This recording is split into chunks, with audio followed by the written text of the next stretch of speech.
Good morning to all of you. Welcome to Legal Matters by Sai Babu Sunkara. Finally, students కోసం contempt case ఇది. So normally it leads to criminal complaint, criminal contempt. Punjab and Haryana హైకోర్టులో జరిగింది ఇది. ఏ woman గారి పేరుకి రాయట్లేదు, but ever it is, మనకి subject వరకు important కాబట్టి ఈరోజు దాని గురించి డిస్కస్ చేద్దాం. A woman, she filed a public interest litigation, PIL. So this is exception to the principle of locus standi. ఎవరైనా వేయవచ్చును పిల్. ఈ పిల్ ఏమేసింది ఇవిడ? aimed to shed light on the alleged extortion activities by the Punjab police. Extortion, blackmail. Punjab పోలీసులు చేసే blackmail or extortion activities. ఎలాగా? On the ages of A high court judge. ఇదన్నమాట. ఒక జడ్జి గారిని చూసుకుని పోలీసులు రెచ్చిపోతున్నారు, ఆయన పేరుతో బ్లాక్మెయిల్ చేస్తున్నారు, ఆయన పేరుతో ఎక్స్టార్షన్ చేస్తున్నారు అని ఆవిడ పబ్లిక్ ఇంట్రెస్ట్ లిటిగేషన్ దీన్ని కట్టైల్ చేయండి, ఆపండి అని ఇచ్చింది. Is it maintainable? ఆల్రెడీ మన పాత వీడియోలోనే చెప్పినట్టు కరప్షన్ ఎలిగేషన్స్ కానీ ఇలాంటివి కానీ ఆమ్నిబస్ ఎలిగేషన్స్ పెట్టకూడదు. అంటే అథారిటీ లేకుండా, సాక్ష్యం లేకుండా ఏది పెడుతుంది మాట్లాడకూడదు. పర్టికులర్లీ జడ్జెస్ మీద, పోలీస్ అధికారుల మీద పర్లేదు, కానీ జడ్జెస్ మీద, పోలీస్ అధికారులు కానీ వాళ్ళు కూడా కంటెంప్ట్ వేస్తే అంటే వాళ్ళు ప్రైవేట్ కేసు వేస్తుంటారు. రైట్. ఈ కేసులో అసలు ఈఎంఐ పరిస్థితి ఏంటని వేస్తే ఈవిడ she was arrested previously. She was arrested under human trafficking. She is facing charges on already. She was arrested and now she is facing charges under Indian Penal Code, Juvenile Justice Care and Protection Act, as well as human trafficking of minors.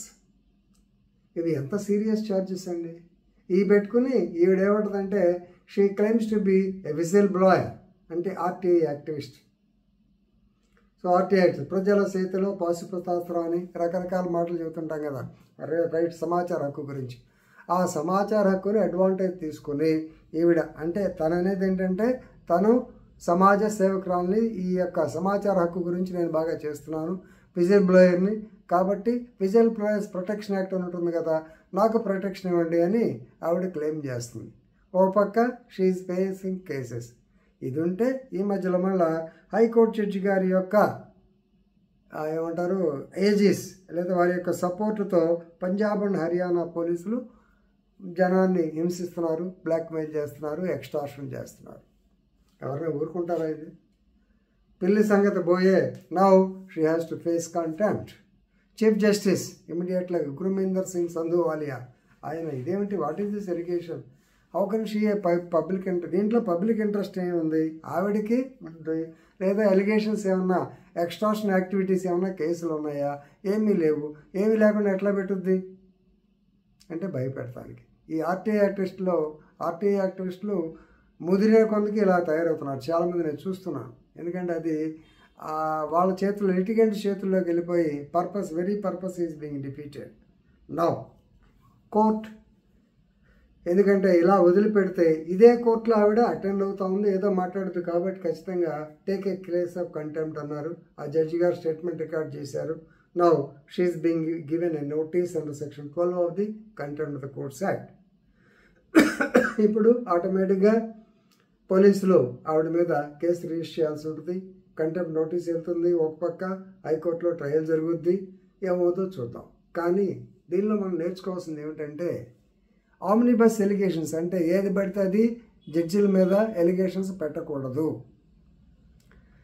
అసలు పోలీస్కి judge గారికి సంబంధం ఏంటి? Judge గారు independent authority, police executive authority. పోలీసుకి ప్రభుత్వం ఏం చెప్తే చేయాల్సిన పరిస్థితులు ఉన్నాయి. యాజ్ పర్ లా ఎగ్జిక్యూట్ చేసినప్పుడు కొన్ని ఇబ్బందులు వస్తూ ఉంటాయి. But judges they are total independent. So article 50 of the constitution of India says regarding the independence of the judiciary.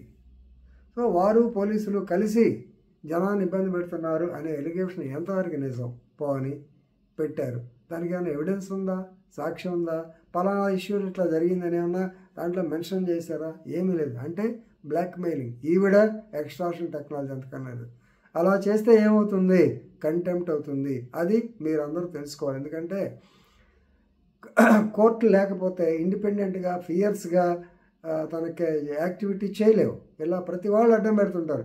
జడ్జిల మీదే కరప్షన్ యాక్టివిటీ, అదేగా జడ్జిలు పోలీసులు కలిసి జనాన్ని ఎక్స్టార్షన్ చేస్తున్నారు. ఇక అంతకన్నా భయంకరమైన ఎలిగేషన్ ఏం కావాలి?